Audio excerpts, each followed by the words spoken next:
আসসালামু আলাইকুম রহমতুল্লাহ। আপনারা কি কখনো খোলা আকাশের নিচে খালি পায়ে ঘাসের উপরে হেঁটেছেন? কেমন ফিল হয় এটা কি উপলব্ধি করেছেন? অনুভব করেছেন?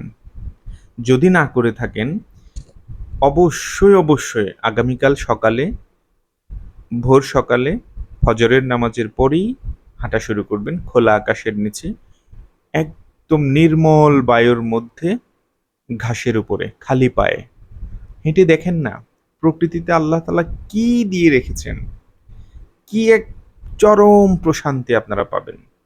অবাক হয়ে যাবেন যে এই প্রশান্তিময় একটা কাজ আমি এতদিন করে দেখিনি।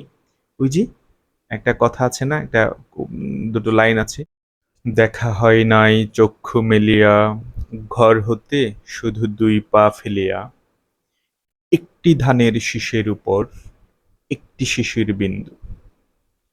সো এই যে আমাদের হাতের কাছে আছে কিন্তু আমরা কখনো মূল্যায়ন করিনি, দেখিনি, এরকম অহরহ ঘটনা আছে। তো চলেন হাতের কাছে যা আছে সেই সব কিছুকে মূল্যায়ন করতে শিখি ধীরে সুস্থে। সবাই ভালো থাকেন। আল্লাহ হাফেজ। আসসালামু আলাইকুম।